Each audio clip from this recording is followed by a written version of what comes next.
Hello there. Welcome to another exciting episode of Cafecito for Two. I'm your co-host, Javier Llerena, and this is my lovely wife, Christina. Hello, everyone. It's a pleasure to be here with you. Happy almost spring. Yes. Getting there. Super excited. I know Christina did the last couple episodes by herself, so I'm back right here. It's a husband-wife reunion. That's right. Very That's sweet. right. Super excited to be here, and very excited as well. We're working on new things coming up in a couple months. Big announcements, so we're exciting for that, and also exciting for being here with you, and also having the ability to take this as well and make it into a podcast as well, so people that already starting to commute, they can listen to us. Yeah. That's super exciting. Post-pandemic life. That's right. We were during the pandemic. Yes. We were born out of the pandemic. Boundless Love and Cafecito for Two were born out of the pandemic, but now we're soon to be entering into a shift. Yes. That's right. So we are during the pandemic and then post-pandemic. Yes. So Cafecito for You is going to be there no matter what. No matter what. No matter what. Yep, just like God. What happens. That's right, because God is going to guide us through what we need to be please do. guided Jesus. to. Woo. So today we have a very exciting topic for us. It's a very exciting topic because we, as you know, we do a lot of premarital retreats. So we see a lot of younger couples, and we always curious to know, hey, how you guys got introduced. Where the arrow came. Right. The Cupid's arrow. The Cupid arrow came. So today we have a very amazing author and guest. Yes, it's Dr. Timothy P. OMalley, but he told me that once I introduce him as Timothy, then I can call him Tim. So I'm very excited about that. He's a professor, a director, an author, an amazing speaker who I got the pleasure of seeing a while back at this school. I think it's called University of Notre Dame or something like that. In any case, he's fantastic. And we said we're hooking up, and I don't know if that's really the most appropriate title. Well, God, love, dating, and marriage in a hookup world. And the other thing I just want to say is, Tim, is I really wish that I took your class, and I would take it if I was a student today. I would most definitely take your class. So, and I know that's not as big of a deal because you're already teaching like over 250 students, but we're so thrilled to have you. So welcome. Yes. Welcome for being here. Thanks. I loved meeting you when we were in Santa Clara Santa Clara, right? Yes. Yeah. It was great. I remember you. And I don't remember most people I meet. So you all were extraordinary. So. Oh, thank you so much. Thank you.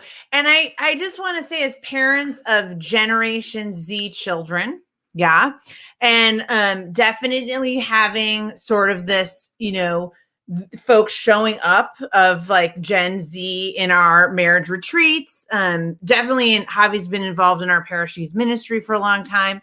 So we're all really, I think, fascinated. We're Generation X, and our daughter, tells us all the time. She reconfirms our oldness to us. But I'm really curious to hear your take and your sort of spiritual/mystical introduction to students, because I know one of the things that really touched my heart when I heard you speak was how you assign students to have like a real conversation, like a real date, more along the lines of like, is what I think is courtship versus like hooking up, etc., like online and just like whatever. I won't even go there. But I'm wondering if you could share with our audience like how you came to this and how the students respond. Yeah, absolutely. So I teach a class at Notre Dame on marriage. I have 260 or so students that take my course every fall. It's a great class for me because I learned to be a better husband. But it's a great class for the kids because they figure out some of the deep questions on their heart, like what is love? How do I date? How do I date in this culture? How do I think about love and marriage? The most interesting part to them is actually family life recently. Like, how do I, if I'm going to be a mom or a dad one day, what's that going to be like? What will I have to prepare for? But I assign an extra credit assignment that I stole from a colleague of mine at Boston College, Carrie Cronin, to assign a date. And the date that I assign, it's a sort of informal date. It's trying to get them to tone down what they think dating is, because sometimes they think dating is immediately marrying someone, but just going on a normal date, right? You just go out, you talk to someone, you ask them questions about their life, you don't look at your phone. And, you know, the assignment has gone very well. I mean, over the years, I've had students who I think come to recognize that the practice of dating is something that they can get into. And I mean by practice, right? So they have to figure out, well, what does it mean to date? How do I look someone in the eye? How do I not look at my phone? What's my first question I ask them? And I even have some marriages now at this stage, right? So I've been teaching this course about 6 years. And so now I'm getting invited to their weddings from those who have been on their first date. That's beautiful. That is beautiful. I know, Javi, I have to give you props. My husband always says to our nieces and nephews, he's like, I don't understand, and maybe you can help bridge this gap, but I'd love to hear what you want to say on this. He always says to our nieces and nephews, like, I don't get it. Like, why are you relying on texting a girl or like online? So, like, just ask her out on a date, you know? And it's obviously it's our own. But right, don't you remember saying that to our nieces and nephews? Like, come on, just that's part of. You never felt embarrassed to ask on a date ever. No, because I think one of the things is that I mean I was introduced to a pager. God, I was 17 years old. So the mobile phone came later, and then the dating apps came way later when I was married. So, but what I'm amazed is when we talk to younger couples is they cannot keep track of how many dates they go, like they go back to back. And I always ask them, I say, how that works. Like you go, yeah, we just have breakfast, we have lunch, and I have another one in the evening. But I'm thinking, how do you develop a deep conversation during that time? And they're like, what do you mean by deep? I'm like, yeah, how you get to know them, and they look at me like, what do you mean? And I'm like, well, that's what I will do, right? I mean, when I go on dates, I don't say, hey, listen, by 7:00 I got another date. I got so like, here's the questionnaire, right? So I'm always amazed how perhaps some of the younger generation lost the power of asking questions or being curious, right? Yeah, no, I think it's a great point, right? So how do you just talk to someone? How do you ask them about their lives? How do you learn the basic skills or dispositions that you need to know to be in any sort of conversation? This is the great fear, right? So the cell phone, the number one fear of the cell phone is that it actually functions as a phone, right? So that someone actually calls you and that you have to pick it up and say, hello, how are you? It's good to see you. There is a loss of this disposition, and it's bad for dating. Of course, you know, I always remind those who are, I'm a almost Gen X, early millennial. So I'm a barely millennial, but I'm on the cusp. But I always like to remind us that we're the ones that invented these devices. Right. Right. So we are equally responsible. Right. That's right. We just invented them, and then we pretend that we're not addicted ourselves. Right. So we're like, well, I'm not looking at my phone all the time, but I am. Right. So, you know, I think that this is one of the things we have a sort of a stage of 40 years that have now become dependent upon all communication being through this device. And so there's very little sort of eye-to-eye contact or human contact. It's something we have to fight against, certainly as a church. And post-COVID, gosh, I don't want to be on any one of these sort of digital events post-COVID at all. Yeah. I want to meet with people. I want to be outside. Yeah. I want to look at people in the face. I want to, like actually engage in conversation. So we're at a great time, I think, to introduce young people again to the gift of being together. Yeah, and I think you're right. I think that's the divine blessing, right? Like post-pandemic is like we've all done this, hopefully, and this is something we talk a lot about the show, this spiritual opportunity to reacquaint ourselves with what is intimacy and what is closeness and what it feels like to be in fellowship, for example, and in companionship. And we know in our parish community or in our immediate community, we have friends that are like, well, I'm not really showing up for mass. Like, I'm just going to virtual mass. Like, I found other communities and it's like, wow, I mean, for us, it's like, that feels like one of our lifelines, you know what I mean? To just show up, even if in our county, especially, we've been one of the slowest to return inside, nationally speaking. So it's been this huge comfort.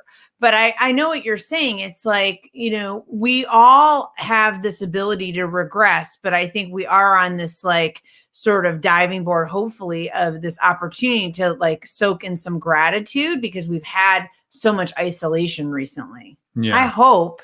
So congratulations. I know maybe I'm speaking here out of turns, but congratulations on your second book. We can touch on that later. But no, he's had more. He's so many books. Oh, so many books. So, but the many books that you're going to publish in 2 weeks. But the Off the Hook book cater to obviously the generation of now, or I mean, perhaps millennials as well. What are the biggest takeaways by people reading that book that they can? Because I thank you for that. That we can take, because I know, for example, when Christina and I facilitate, we do an exercise called the inventory of time. And what is your inventory of time now? And then when you get married, how are you going to blend those two? And a lot of people say, well, hold on a second. I play video games 6 hours a day. So now that I'm going to get married, you're telling me that I have to spend quality time, go on dates with my wife and communicate with her. Oh, okay, that's going to be 4 hours. So that means 2 hours of playing. How's that going to work? And I'm like, well, it's not going to work, obviously. But what can they take from the book Off the Hook? And what I'm trying to get is how are you helping the reader making the shift and really, I think, is stepping back and kind of taking a different approach into dating? It's a great, thank you for that. I think hookup culture is less about sort of sex unto itself.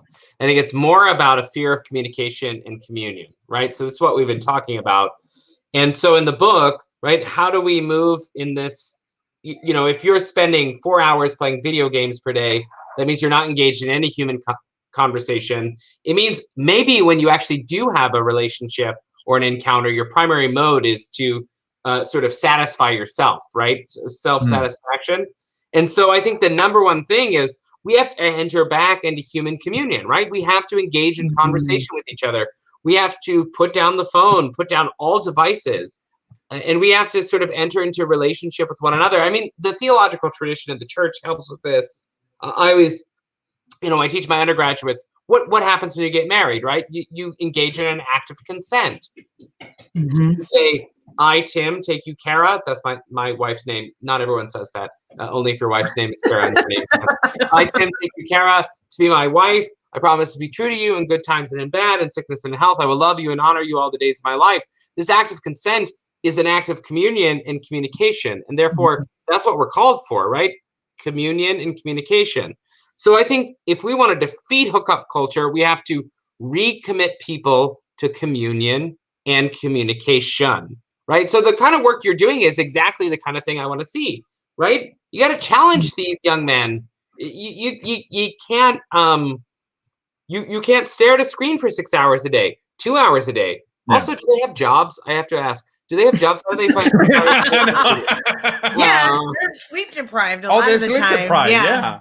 But I mean, this is what we're called to, and so we have to engage in that communion, right? I mean, it's a good Lenten practice for my spouse and I too. We make sure our devices are away in the evenings.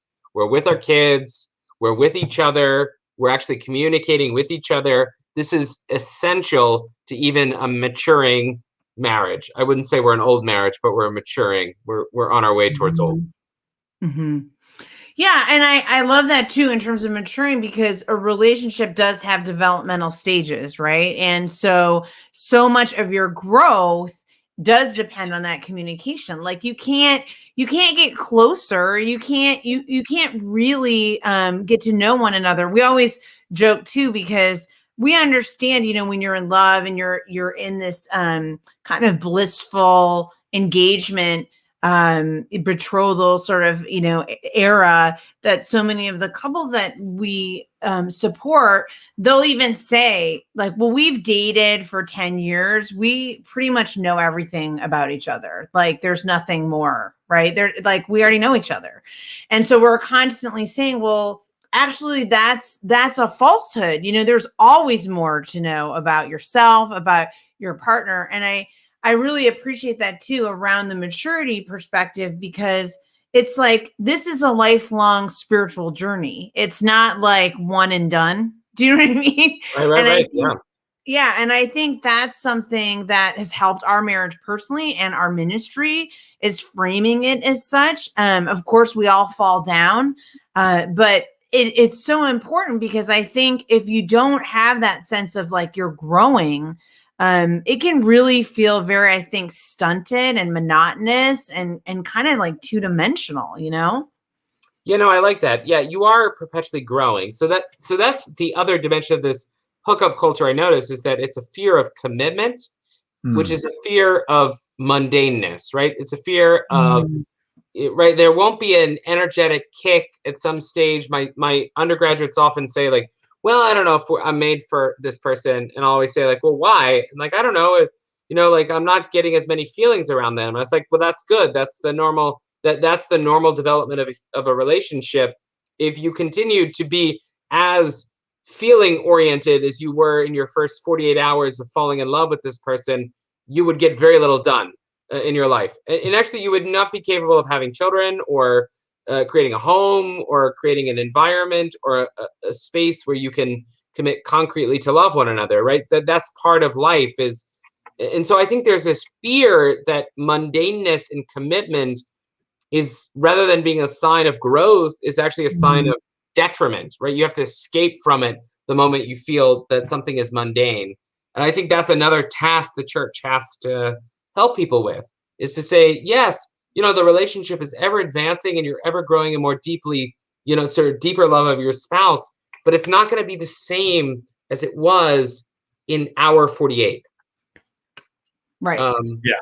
Which is good, right? Again, I get a lot more done, right? I mean, when I was in hour 48 of like falling in love with my wife, I couldn't think, I couldn't move, I couldn't. You're delirious. Yeah, you're like paralyzed. I was trying to write angsty love notes all the time. Right. Nobody has time for that. You can't raise a kid like that. That's right. When you go to a restaurant, you overspend because you want to impress her. And you're like, here we go. Yes, no problem. Now we're like, what is a restaurant? Yeah. Where do people go to restaurants? What is one of those? Yeah. Now you're like, that's hold on. Pastime, What do you mean you're going to order? No. Let's talk about it, right? You're like, for Christmas this year, let's get each other nothing so that we can save money for college. That's true life. That is real marriage right there. Yeah. It's like, and I love that too, because in your talk, you really spoke to that. And I don't know, I'm sure you've read a lot around like grieving and when wives and husbands, lose one another, so much of what is said is like the mundane things are what really trigger the pain. It's like having those little rituals, right? Or having those little moments of like, pouring, the creamer in Javi's coffee every morning, or, you know what I mean? Just these like little tiny acts of love and generosity that are mundane. And that's, to me, like, that's where I feel the closest to my husband. Yeah, no, that's great. I mean, actually, now that I know that you pour your cream for your husband every morning, I'm gonna talk to my wife. Well, I that didn't know. was actually, Tim, that was actually a sign when we were dating. Like we were making coffee, or I don't know where we were, and I put cream in his coffee, or I did something, and he was like, "Oh wow, she's the one, right?" Because you were like, no other like girlfriend would do that. Well, my father used to say, if your wife is willing to make you coffee, that's a good wife. If she's not going to make coffee for you, then I don't know. I will talk to her on a deeper level. But but going back to the point, one thing that Christina and I notice, and we also do one-on-one, we facilitate one-on-one as well, which is more intimate, is that couples are willing to go to the gym, work really hard, starve themselves to death so they can get a six-pack, either female or male. But when it comes down to a relationship, when you tell them, hey, this is intimacy, communication we got to work on, your finances, also who is who in the house and how you're going to support each other, and who's going to sacrifice for the greatness of the family, and create domestic check. And you start adding all those elements. We go through a very good assessment. A lot of couples say, oh my God, Javier, I didn't realize I got to work on all this. Are you serious? That means we're not meant for each other?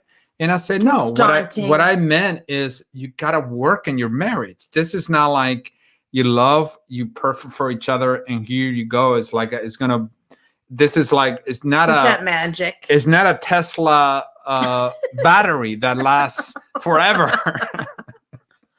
So how you address this, especially in your class in the book, like the process of really, I mean, love, great. It's a great feeling, but at the same time, deeper relationship is the one that you work on. That's right. Yeah. So a lot of my work is trying to get them to actually think love is not just a feeling, right? It's the commitment to a person, to a form of life, to self-gift, right? So self-gift and giving and sacrifice. We do a lot on sacrifice. Sacrifice not as punishment, right? I have to sacrifice X, Y, or Z to be with you, but sacrifice is always an act of love. And as an act of love, you give yourself to the other person without, sort of measuring the cost of that gift. You know what the cost of that gift is in some sense, right? It requires a real gift of yourself.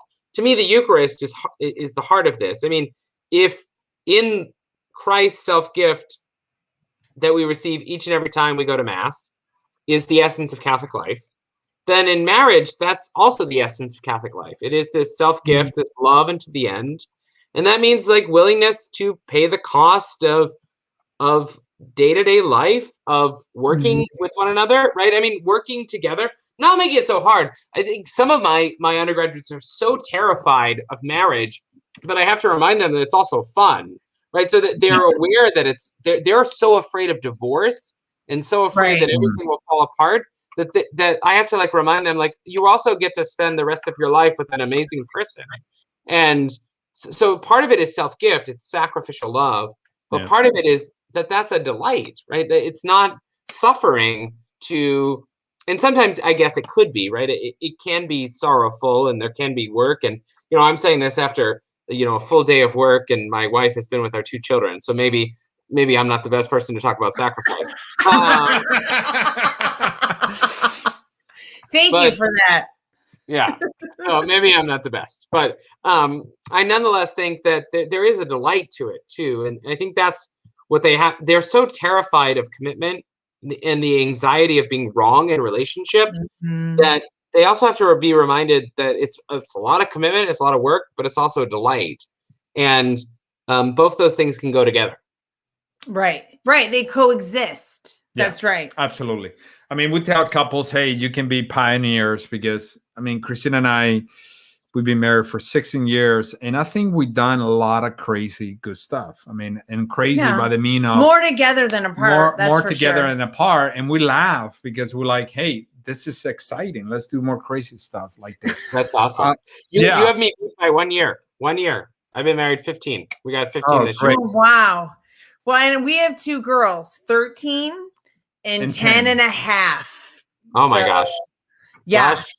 Yeah, our 3-year-old feels like she's going on like 16. Oh, I'm sure there's some similarities between those two ages.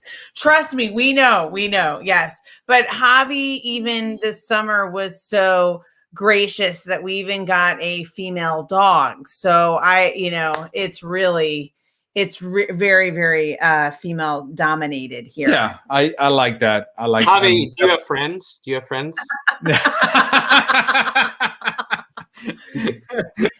I do have friends. It is a miracle.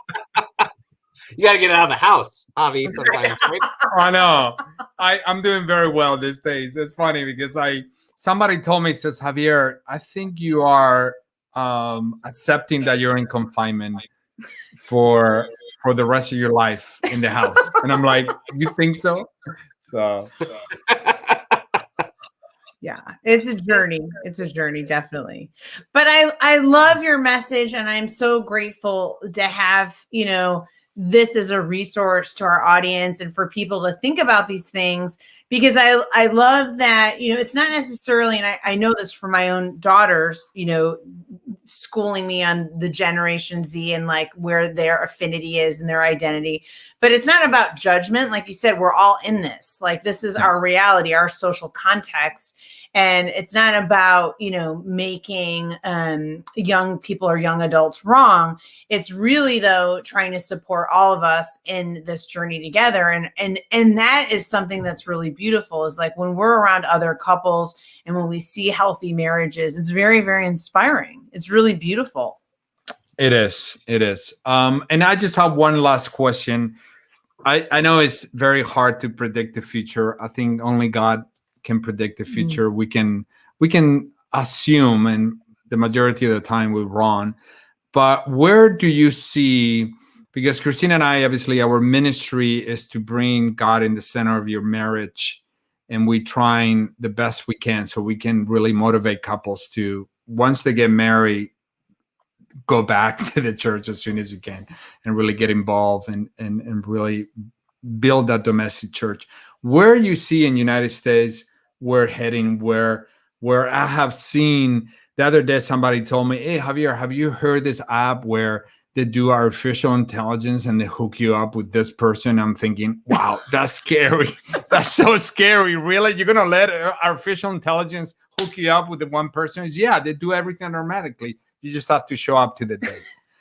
What do you think we're heading with big industries trying to obviously capture consumers on mobile apps and marriage?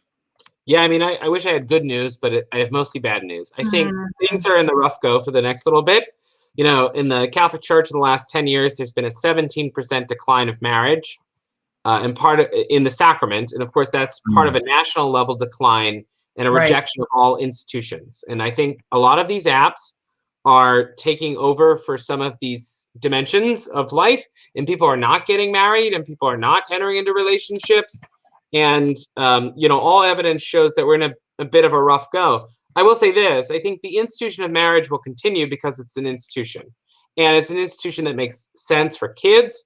Even my undergraduates who might be suspicious of things like premarital sex and things like that know that once you do have kids, you should probably be married, ideally. And so, in other words, it's not going away, but it is going to be smaller, and it's going to require a lot more witness. And so we should prepare for the kind of witness that it's going to be needed at the local level in marriage, right? So these apps are going to get a much, much darker. And in fact, evidence shows that a variety of men, for example, are just no longer interested in meeting anyone face to face at all. They're much more interested in pornography, etc. So, I think we're at I hope just the middle of, not the beginning, but the middle of what I think is the decline.